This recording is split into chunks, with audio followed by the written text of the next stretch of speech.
नमस्कार दोस्तों। आज की कहानी यह है कि इंसान को अपने कर्मों का फल जरूर भुगतना पड़ता है। एक राजा था जो बहुत धार्मिक और न्यायप्रिय था और भगवान का बड़ा भक्त भी था। उसने भगवान ठाकुर जी का एक मंदिर बनवाया और उसमें पूजा करने के लिए एक ब्राह्मण को नियुक्त किया। वह ब्राह्मण बहुत अच्छा और धार्मिक स्वभाव का था। वह कभी भी राजा से कुछ नहीं मांगता था। उसकी इस अच्छाई से राजा भी बहुत खुश रहते थे। वह ब्राह्मण 20 वर्षों से राज मंदिर में पूजा कर रहा था, लेकिन उसने कभी राजा से किसी भी तरह की कोई मांग नहीं की। कुछ समय बाद राजा को एक पुत्र हुआ। राजा ने उसे अच्छे से पढ़ाया लिखाया और एक बहुत समझदार युवक बनाया। फिर उसकी शादी एक सुंदर राजकुमारी से कर दी। शादी की रात को राजकुमारी को नींद नहीं आ रही थी, तो वह इधर-उधर टहलने लगी। जब वह अपने पति के पलंग के पास आई, तो उसने देखा कि वहां हीरे जवाहरात से जड़ी एक तलवार रखी है। उसने जिज्ञासावश उस तलवार को म्यान से बाहर निकाला। तलवार बिजली की तरह चमकने लगी। यह देखकर वह घबरा गई और डर के मारे तलवार उसके हाथ से छूटकर राजकुमार की गर्दन पर गिर गई, जिससे उसका सिर कट गया और उसकी मृत्यु हो गई। अपने पति की मौत से राजकुमारी बहुत दुखी हो गई।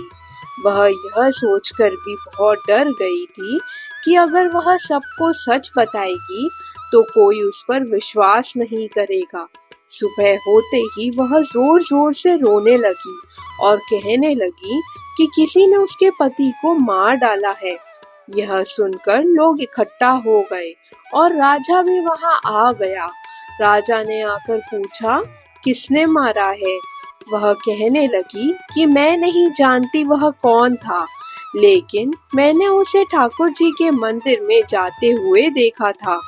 यह सुनकर राजा समेत सभी लोग मंदिर की ओर गए, जहां उन्होंने ब्राह्मण को पूजा करते हुए देखा। सबने मिलकर ब्राह्मण को पकड़ लिया। ब्राह्मण ने बहुत बार कहा कि उसने राजकुमार को नहीं मारा है, लेकिन किसी ने उसकी बात का भरोसा नहीं किया। राजा ने भी कई बार सोचा कि ब्राह्मण निर्दोष हो सकता है, मगर सबकी बातों में आकर राजा ने ब्राह्मण से कहा, मैं तुम्हें मृत्यु दंड तो नहीं दूंगा, लेकिन जिस हाथ से तुमने मेरे पुत्र को तलवार मारी है, उस हाथ को काटने का आदेश देता हूँ। ऐसा कहकर राजा ने उसका हाथ कटवा दिया। इस बात से ब्राह्मण बहुत दुखी हुआ और राजा को अधर्मी मानकर उसका राज्य छोड़कर चला गया। इसके बाद ब्राह्मण ने बहुत कोशिश की कि कोई विद्वान ज्योतिषी मिले, जिससे वह अपने बिना गलती के हाथ कटने का कारण जान सके। फिर उसे काशी में एक ज्ञानी ज्योतिषी मिला। ब्राह्मण जब उनके घर पहुंचा तो ज्योतिषी घर पर नहीं थे। उनकी पत्नी उन्हें बहुत बुरा भला कह रही थी और उनकी निंदा कर रही थी। थोड़ी देर में ज्योतिषी घर लौट आए, लेकिन उनकी पत्नी तब भी उन्हें अपमानित कर रही थी। फिर भी ज्योतिषी चुप रहे और अपनी पत्नी से कुछ नहीं बोला। इसके बाद वह अपनी जगह पर जाकर बैठ गए। ब्राह्मण को देखकर ज्योतिषी ने कहा, कहिए ब्राह्मण देवता, कैसे आना हुआ? ब्राह्मण ने कहा, मैं तो अपने बारे में जानने आया था, लेकिन पहले आप बताइए, आपकी पत्नी आपको इतना अपमान क्यों करती है? तब ज्योतिषी ने कहा, यह मेरी पत्नी नहीं, मेरा कर्म है। इस दुनिया में हम जिसे भी देखते हैं, चाहे वह भाई हो, पुत्र हो, शिष्य, पिता या कोई भी रिश्ता हो, वो सब हमारे ही कर्म होते हैं। जो भी काम हम करते हैं, अच्छा हो या बुरा हो, उसका फल हमें जरूर भोगना पड़ता है। इसलिए मैं अपने कर्मों को शांति पूर्वक सहन कर रहा हूँ। ब्राह्मण ने पूछा, आपने ऐसा कौन सा कर्म किया था? तो ज्योतिषी ने कहा, पिछले जन्म में मैं एक कौवा था और जो आज मेरी पत्नी है, वह एक गधी थी। उसकी पीठ पर एक फोड़ा हो गया था, जिससे वह बहुत परेशान थी। उस फोड़े में कीड़े लग गए थे, जिन्हें खाने के लिए मैं उसकी पीठ पर चोंच मारता था। इससे उसे बहुत दर्द होता था। एक बार जब मैं फोड़े पर चोंच मार रहा था, तो मेरी चोंच उसकी हड्डी में जा फंसी। वह दर्द से तड़प उठी। मैंने बहुत कोशिश की कि चोंच निकालने की, लेकिन वह नहीं निकली। तब उसने सोचा कि पानी में जाकर चोंच छूट जाएगी, और वह गंगा नदी में कूद गई।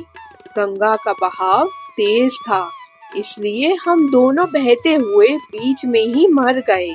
गंगा के प्रभाव से वह ब्राह्मणी बनी और मैं एक बड़ा ज्योतिषी बना, और आज वह मेरी पत्नी है।